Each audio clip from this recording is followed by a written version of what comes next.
তোরা দেব তোর কর্ণমূলে।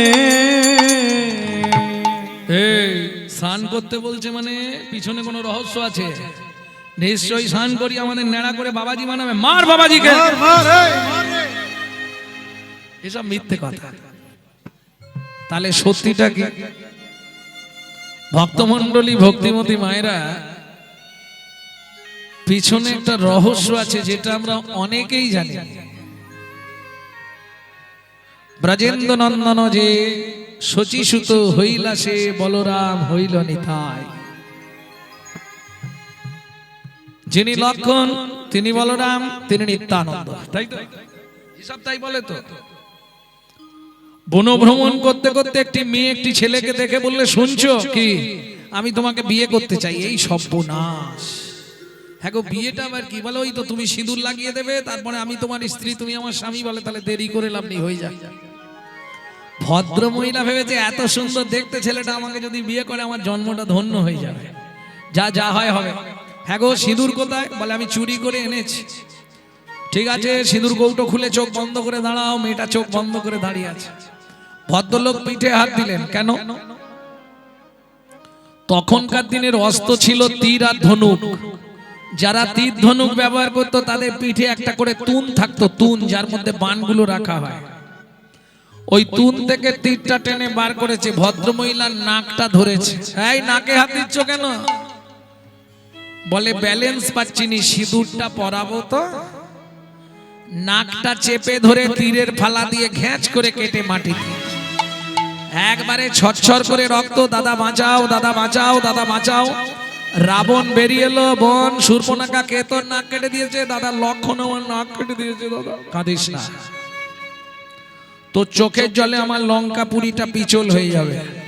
তোর মাথা ছুঁয়ে প্রতিজ্ঞা করলাম, তোর নাক কেটে রক্ত ঝরিয়েছে, কোনো না কোনো জন্মে ওর আমি কপাল ফাটিয়ে রক্ত ঝরাবোই ঝরাবো।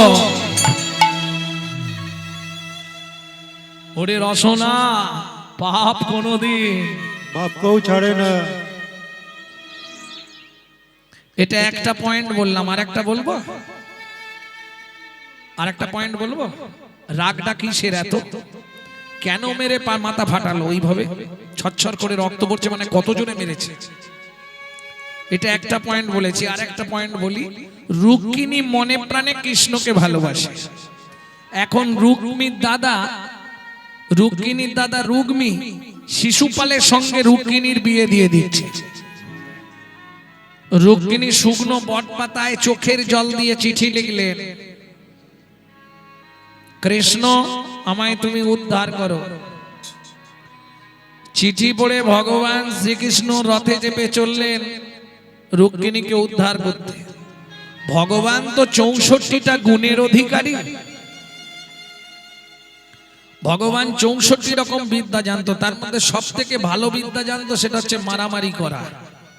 কাকে কোন জায়গায় মারলে কাজ হয়ে যাবে, ওটা ভগবান খুব ভালো জানতো। হ্যাঁ ও মা, বকাসুর বধের সময় দেখোনি তোমরা? শ্রীমদ ভাগবতে বকাসুর বধ পড়বে, রাধা বিনোদ গোস্বামীজির ভাগবতটা পড়বে, বকাসুর বধ। আহা ও বাপ, তোর মুখ দেখে মনে হচ্ছে তোর প্রচন্ড খিদে লেগেছে। দাঁড়া, তোকে কিছু খাইয়ে দি। এই নে খা, নে আয় কাছে আয়। যত কাছে আসছে ভগবান আরো সরে আসছে। আয়, ছোট্ট শিশু তো বক মনে মনে ভাবছে এইবার কাছে গিয়ে ওকে মুখের মধ্যে ঢুকিয়ে নিতে পারলেই আমার কাজ শেষ। ভগবান যখনই বক, আচ্ছা তুই হাঁ কর তো, একসঙ্গে কত খাবার খেতে পারবি দেখি। যখনই বক হাঁ করেছে, ভগবান একটা ছোট্ট পা বকের নিচের ঠোঁটের উপর দিয়ে দিয়েছে। বক ভাবছে সুবিধেই হলো, এবার ভেতরে চলে আসবে।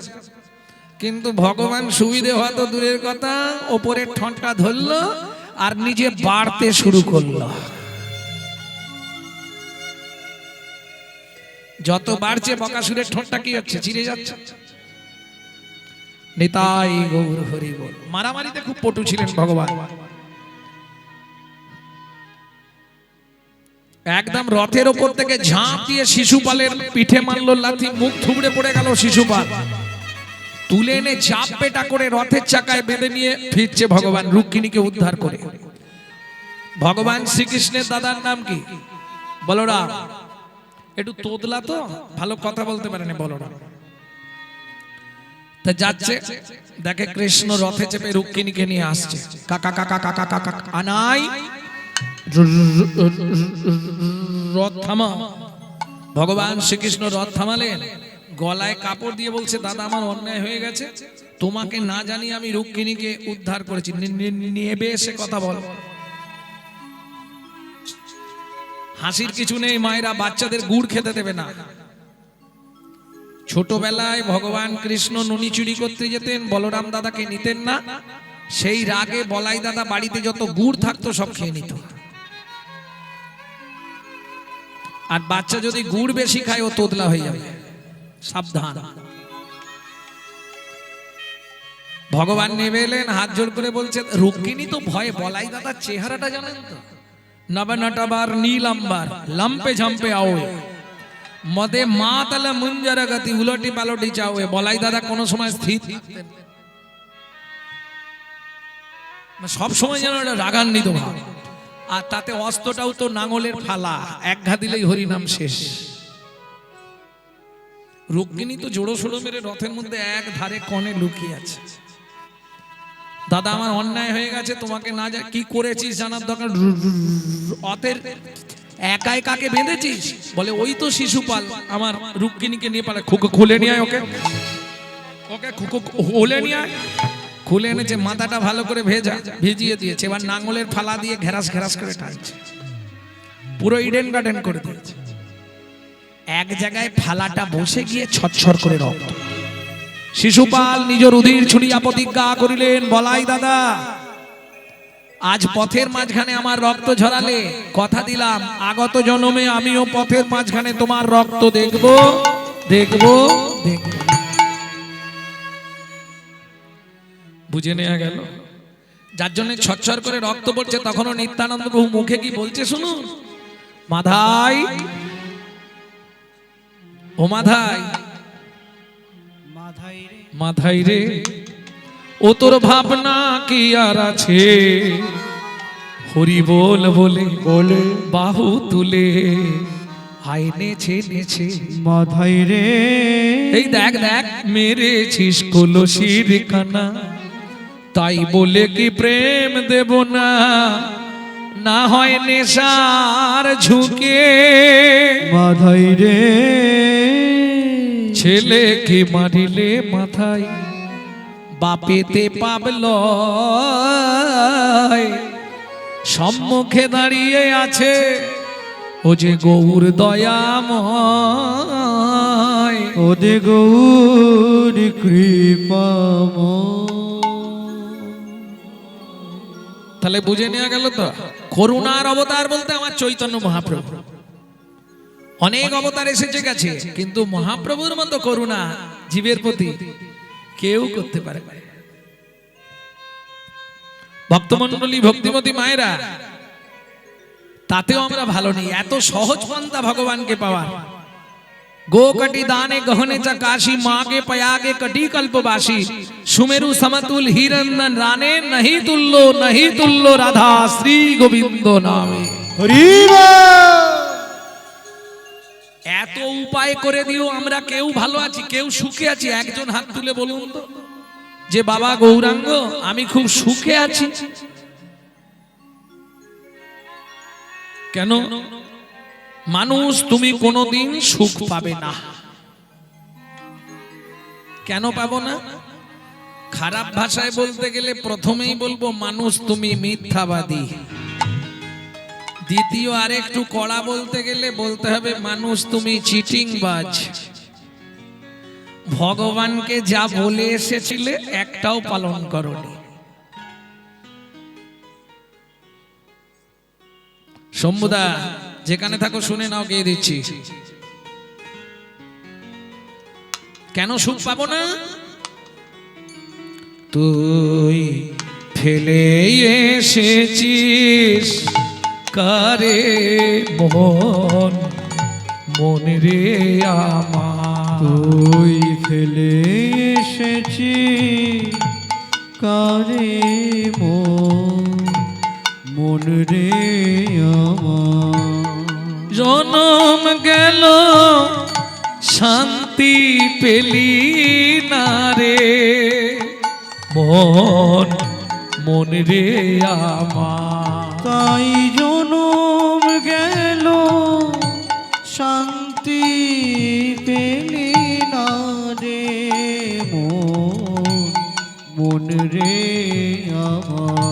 ফেলে এসেছে কারে মন, মন রে আমার। জনম চলে যাচ্ছে শান্তির আশায়, কিন্তু শান্তি পাচ্ছেন? অনেক টাকা আছে, শান্তি নাই। বিরাট বাড়ি আছে, শান্তি নাই। 10টা চাকর আছে, শান্তি নাই।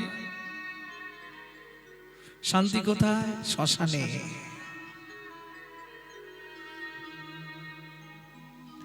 সত্যি কি শান্তি নাই? শান্তি আছে, তুমি ঠিক নাই, তাই শান্তির সন্ধান পাচ্ছ না। তাই তো পান দোকানে গেলেই শান্তি কিনতে পাওয়া যায়। না না, এটা রসিকতা করলাম। তুমি ঠিক নাই বলে শান্তির পাচ্ছ না। শান্তিতে নাই। সাধুদেরকে বলবেন একবার, শান্তি নাই। সাধু বলবে আমার মতো পৃথিবীতে শান্তি কারো নাই। রাধাকুণ্ডে একটা 18 বছরের ছেলে সারাদিন একটা করে ফল খেয়ে 1 মাস ব্রত রাখছে। আলাম বাবাজি ভালো আছেন তো? বলে আমার মতো ভালো ভগবানও নেই। কেন এ কথা বললেন? বলে ভগবানের কত চিন্তা, আমার কোনো চিন্তাই নেই, আমি ভগবানের নাম করি আর ফল খাই। বাবা মা একটাই ছেলে, ভাবুন, সব ছেড়ে রাধাকুণ্ডে পড়ে আছে। কোনো মন্ত্র নেই, কোনো জপ নেই, শুধু রাধাকুণ্ডের ধারে বসে বসে রাধে রাধে আর 2 চোখ দিয়ে জলে ভেসে যাচ্ছে। 24 ঘন্টায় একবার করে ওঠে, একটা করে ফল খায়, আবার চোখ বন্ধ করে বসে। 1 মাস ব্রত চলছে। এরা শান্তিতে বিহার করছে। তাহলে আমরা শান্তি পাচ্ছি না কেন?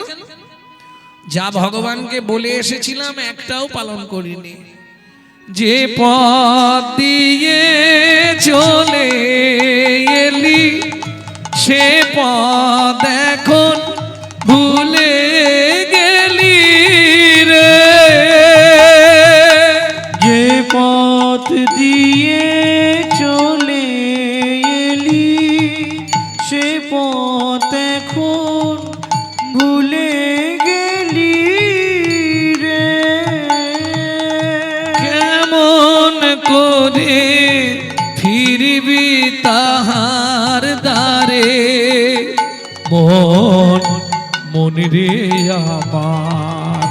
ফেলে এসেছে কারে মন, মন শম্ভুদা, রে হয়ে গেল। আমার। ফেলে এসেছিস কারে মন, মন রে আমার। মানুষ কিরকম জ্ঞান পাবি দেখো। নিত্য মানুষকে শিক্ষা দেয় কে? গাছের পাতা। দেখবে যখন খুব হাওয়া দেবে কান পেতে শুনবে, তারা ঘষা দিয়ে দিয়ে ভগবানের নাম করছে, তাই না? এতেও যদি না বুঝতে পারেন, নদীর ধারে যাবেন, নদী মানুষকে প্রত্যেকদিন শিক্ষা দেয়। মানুষ তুমি আমাকে দেখো, আমি যেখান থেকে প্রতিদিন আসি আবার সেখানেই ফিরে যাই। মানুষ তুমিও যেখান থেকে এসেছো, তোমারও সময় এগিয়ে আসছে, তোমাকেও কিন্তু সেখানেই ফিরতে হবে, তৈরি হয়ে যাও। এতেও বুঝতে পারেন। এতেও যদি না বুঝতে পারেন, সকালবেলা ফুল গাছের কাছে যাবেন, ফুলটা চোল করে 2 হাত দিয়ে ধরবেন, গাছ থেকে ছিঁড়বেন না। কারণ আপনাদের অভ্যাসটা তো খারাপ। সকালবেলা হাঁটতে যাবার নাম করে লোকের ফুল চুরি করে আনে। আমি ফুল চুরি করতে বলছি না, ফুলটা চোল করে 2 হাত দিয়ে ধরবেন, 5 মিনিট তাকাবেন, জিজ্ঞেস করবেন, বল না ফুল, তুই তো চলতেও পারিস না, বলতেও পারিস না, তুই অপরের সাহায্য নিয়ে গোবিন্দ চরণে পৌঁছে গেলি, আর আমি মানুষ, আমার জ্ঞান বুদ্ধি বিবেক বৈরাগ্য চলা বলা সব থেকে আমি ভগবানের চরণে পৌঁছাতে পারলাম না। বল না ফুল, তুই কোন জন্মে কি সাধনা করেছিলি ভগবানের চরণ পেলি? আমি বলছি না, বিশ্বকবি বলছে। নদীর জলে থাকি রে কান পেতে কাঁপে রে প্রাণ পাতার মরে মরেতে নদীর জলে থাকি রে কান পেতে কাঁপে রে প্রাণ পাতার মোর মোরেতে মনে হয় রে পাবো খুঁজে ফুলের ভাষা যদি বুঝি রে মনে হয় রে পাবো খুঁজে ফুলের ভাষা যদি বুঝি রে সে পথ গেছে সন্ধ্যা তারার পারে মন মন রে আমার ফেলে এসেছি কারে মন মনে রে আমার ফেলে এসেছিস কারে মন মন রে আমার। ভক্তমন্ডলী ভক্তিমতী মায়েরা তাহলে সুখ পাবো কি করে? আমি যা বলে এসছি একটাও তো পালন করিনি, সুখ পাওয়া যাবে কি? সহজে সুখ মিলবে না। সুখ পেতে গেলে আগে সুখময়কে জানতে হবে। সেই সুখময় আজকে পুরাপ লীলার ভাবে বিভাবিত। ছোটবেলার কথা বলছিলাম, এক মুখে কি কহব গোরা চাঁদের লীলা, হামাগুড়ি দিয়া রঙ্গে চলে শচীর বালা।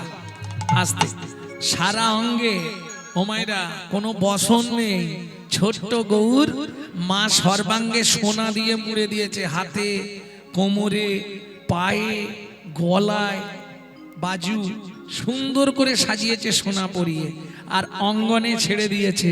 মহাপ্রভু যখন হামাগুড়ি দিয়ে যাচ্ছে এত সুন্দর দেখতে লাগছে, আরো হামাগুড়ি দেওয়ার থেকে আরেকটা জিনিসে বেশি সুন্দর লাগছে কি, বাঘের নখটা গলায় দুলছে তো সোনা দিয়ে বাঁধানো, বাঘের নখ পরে থাকতো মহাপ্রভু, বাঘের নখটা সোনা দিয়ে বাঁধানোটা দুলছে আর ওপর থেকে রস পড়ছে টপ টপ টপ, বোঝা গেল না? সব থেকে এই সময়টা দেখতে ভালো লাগে বাচ্চাদের, ভালো লাগে না? ওগো লালে মুখ ঝড়ো ঝড়ো ঝরো ঝরো দেখিতে সুন্দর গো, লালে মুখ ঝড় ঝড় দেখিতে সুন্দর গো। ও মায়েরা, এটা তোমরাই বলতে পারবে কোন বাচ্চাদের লাল পড়ে, কি হবে না? সন্তান গর্ভে থাকাকালীন মা যদি আশা পূরণ করে খাদ্য খাবার না খায়, কোনো কিছু খাবার আশা রয়ে যায়, বাচ্চা যদি ভূমিষ্ঠ হয়ে যায়, সেই বাচ্চাদের বড়বেলা পর্যন্ত পাকা বিম্ব ফল যিনি সুড়ঙ্গ অধর অধরে গো, পাকা বিম্ব ফলিজিনি সুরঙ্গ ধর ধর গো। আস্তে ঠোঁট তো নয়, এই শোনো না, বিম্ব ফল কাকে বলে? বিম্ব ফল চেনো? উনি জানতেন না। বিম্ব ফল মানে তেলাকুচা, তেলাকুচা চেনেন তো?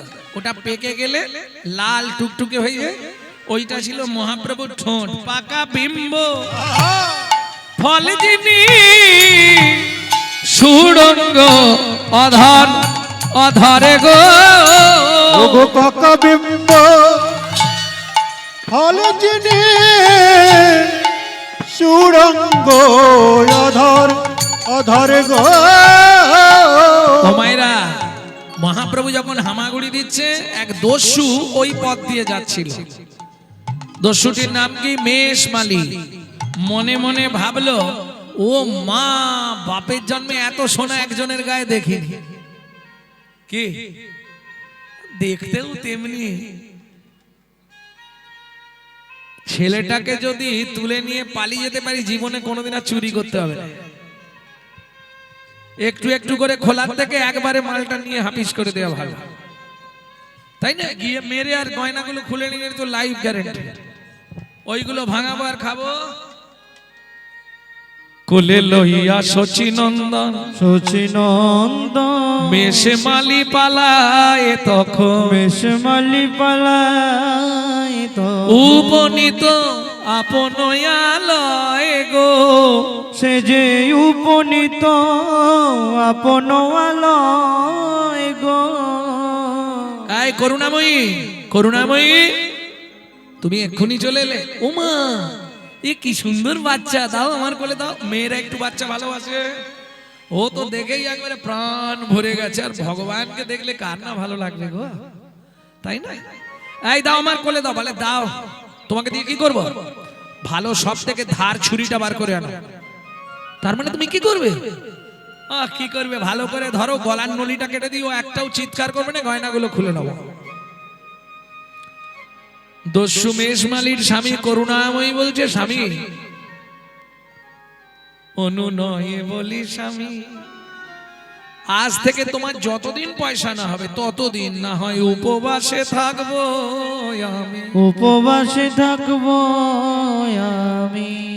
যাকে দেখার সঙ্গে সঙ্গে মন স্থির হয়ে যায়, যাকে দেখলে পরে নয়ন থেকে জল ঝরে পড়ে, জল ঝরে পড়ে, যার রূপের ছটায় ত্রিভুবন আলো হয়ে যায়, আলো হয়ে যায়।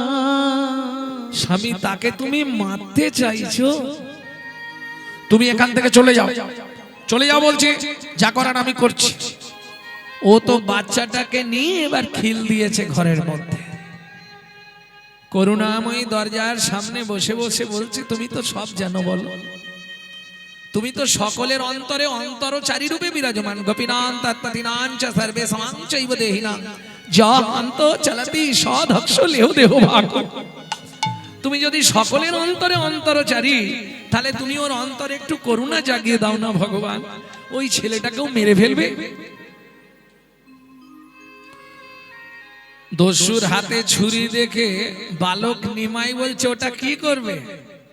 কি করবে মানে? তোর গয়নাগুলো খুলতে গেলেই তো তুই চিৎকার করবি। আগে তোর গলাটা কেটে দেবো, তারপর গয়নাগুলো খুলে নেব। এর আগে কতজনকে কেটেছো?